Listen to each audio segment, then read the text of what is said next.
Bismillahirrahmanirrahim. Nigériennes, Nigériens, mes chers compatriotes.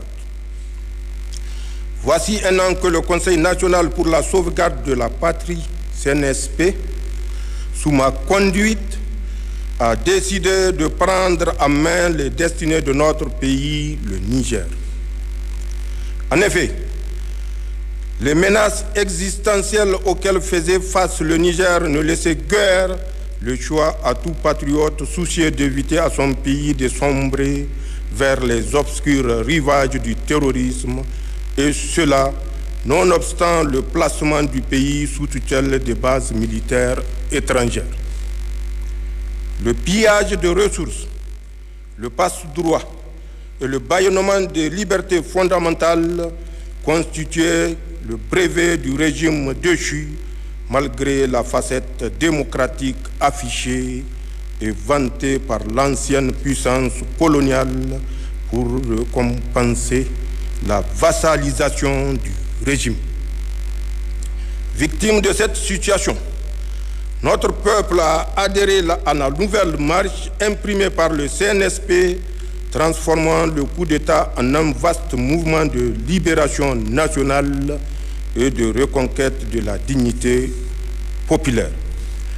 Cette défiance vis-à-vis du régime déchu, combinée à la menace et aux sanctions iniques imposées par la CEDEAO, a entraîné le rejet de toute influence extérieure par les Nigériennes et les Nigériens.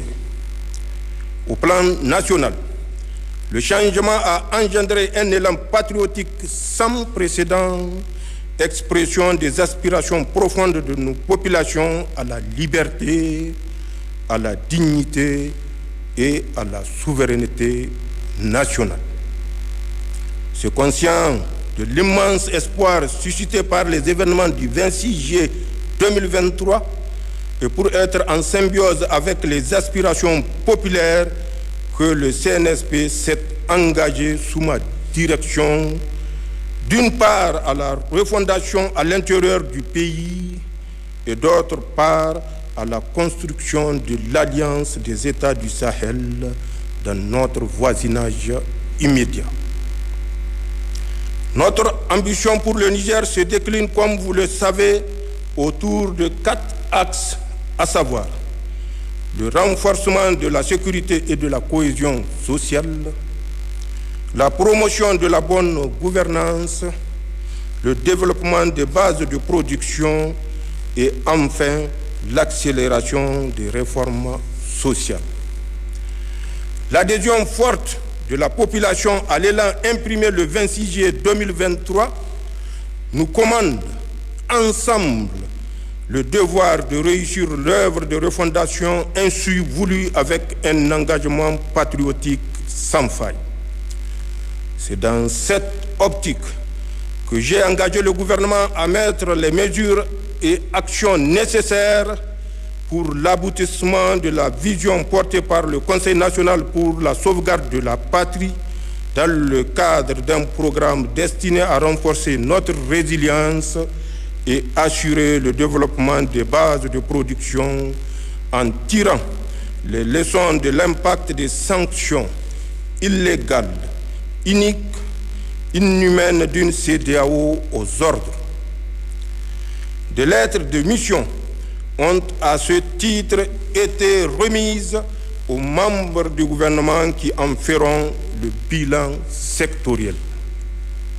Mes chers compatriotes, au plan de la défense et de la sécurité du territoire, la montée en puissance de nos forces sur les théâtres des opérations ne fait plus aucun doute. Qu'il s'agisse de la lutte contre le terrorisme dans le Liptako-Gourma et dans le bassin du lac Tchad, ou dans le cadre de la lutte contre le grand banditisme, nos forces de défense et de sécurité engrangent des succès. C'est le lieu de rendre un vibrant hommage à nos forces de défense et de sécurité pour le lourd sacrifice consenti au service de nos populations. La nation entière, à travers moi, exprime sa reconnaissance à votre endroit et manifeste sa solidarité envers les veuves et les orphelins des soldats tombés sur le champ d'honneur. Pour ma part, je fais le serment de garantir la montée en puissance de nos forces de défense et de sécurité en réaffirmant la ferme détermination de toutes les autorités compétentes à poursuivre le renforcement des capacités de nos forces armées.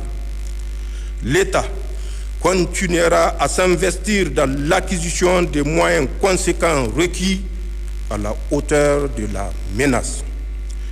Nigériennes, Nigériens, la conquête de la souveraineté passe avant tout par l'exploitation des ressources nationales au profit de nos populations. À cette fin, j'ai lancé dans toutes les régions du pays le programme de grande irrigation dont l'objectif vise à assurer l'exploitation optimale des potentiels agro-pastoral en vue de l'atteinte de notre souveraineté alimentaire. Ce programme phare engagé sur financement propre promet des résultats satisfaisants. S'agissant de la souveraineté sur nos ressources extractives, elle s'édifiera à travers la promotion du principe de contenu local dont l'objectif réside dans l'obligation faite aux industries minières et pétrolières d'utiliser prioritairement le micro et moyenne entreprise locale et le personnel national. Une ordonnance sera très prochainement adoptée à cet effet. Dans l'affirmation de notre souveraineté, le Conseil national pour la sauvegarde de la patrie entend faire respecter rigoureusement et sans discrimination toutes les dispositions de législation minière et pétrolière. Toute société, minière ou pétrolière, se verra purement et simplement retirer son permis d'exploration ou d'exploitation si elle viole les dispositions réglementaires contractuelles. Le bloc pétrolier Bilma, les rendus R5, R6, R7 d'Agadem, les permis miniers d'Imouraren et celui de Madawela sont retombés dans le domaine public de l'État. Je puis également vous confirmer le lancement prochain du projet de construction d'une raffinerie de pétrole et d'un complexe pétrochimique à Dosso, ainsi que la création d'un institut de pétrole et de gaz à Zender.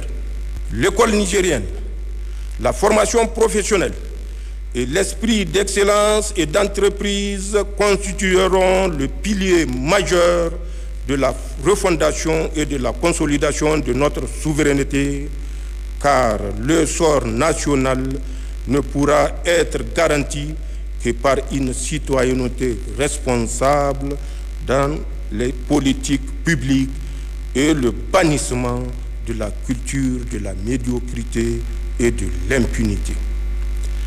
Nigériennes, Nigériens, au plan géopolitique, il me plaît de souligner que nous avons réussi de concert avec le Burkina Faso et le Mali à porter solennellement sur le fonds baptismaux la Confédération des États du Sahel, consacrée par le premier sommet des chefs d'État de l'Alliance des États du Sahel, tenu le 6 juillet 2024 à Niamey.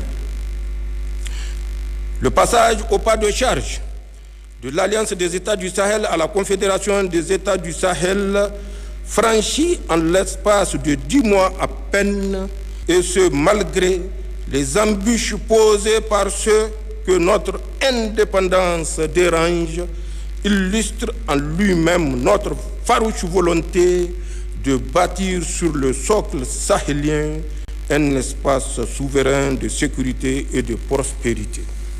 Le traité mis en lumière par la déclaration de Niamey crée une union d'États structurée autour de 3 axes stratégiques, à savoir la défense et la sécurité, le développement et la diplomatie.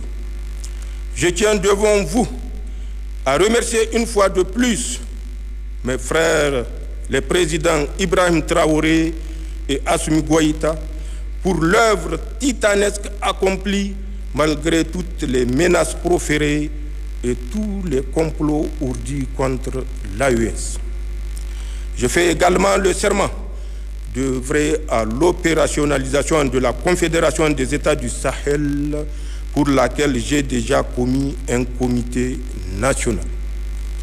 Mes chers compatriotes, soyez assurés que la voie que nous suivons est résolument sur la trajectoire de la rupture avec l'ordre néocolonial et l'établissement d'un partenariat gagnant-gagnant avec tous les pays du monde épris de paix, et ce, sans exclusive. À cet égard, le Niger respectera tous les engagements souscrits avec la communauté internationale. La désinformation orchestrée par les organes néocoloniaux et certains compatriotes renégats dans le rôle d'esclaves de salon, selon la formule de mon frère le président Ibrahim Traoré, ne nous détournera pas de notre marche triomphale vers la souveraineté. Aucun État, aucune organisation interétatique ne nous dictera la conduite à tenir, ni son agenda en matière de partenariat stratégique ou diplomatique. Et ceux qui fantasment sur la remise en selle imminente des régimes déchus à leur solde vont déchanter. Ils devront se rendre à l'évidence avant qu'il ne soit trop tard. Notre marche vers la souveraineté pleine et entière et inexorable.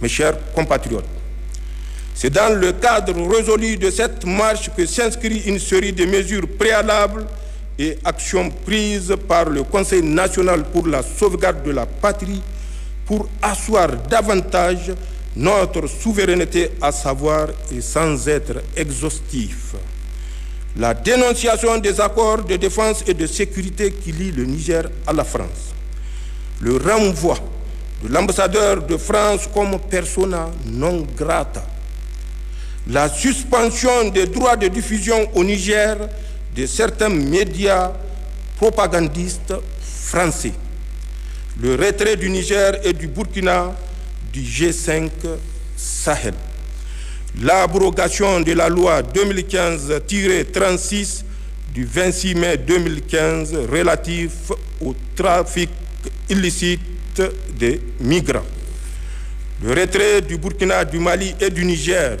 de la CEDEAO, la dénonciation de l'accord militaire entre le Niger et le Bénin, la nationalisation de la Société nationale des eaux, la dénonciation de la convention fiscale entre le Niger et la France, la dénonciation de l'accord relatif au statut du personnel militaire des États-Unis. Nigériennes, Nigériens, mes chers compatriotes, d'autres mesures comme la création de la commission de lutte contre la délinquance économique, financière et fiscale, COLDEF, visent, elles, à assainir le climat socio-économique en rétablissant l'État et nos populations dans leurs droits. L'œuvre de reconstruction ne peut se faire qu'avec le concours de tous et en faisant ensemble le diagnostic des errements passés pour parvenir à l'administration des remèdes conséquents et adaptés à la prévention de la délinquance économique. C'est dans cette optique que j'ai mis en place depuis plus de 2 mois un comité technique chargé de la synthèse des contributions issues des assises inclusives régionales, d'organiser la tenue des assises de la diaspora et de proposer les modalités d'organisation en vue de la tenue prochaine du Forum inclusif national. Zancen Kassani, Labousanino. Vive le Niger, vive la Confédération des États du Sahel. Je vous remercie.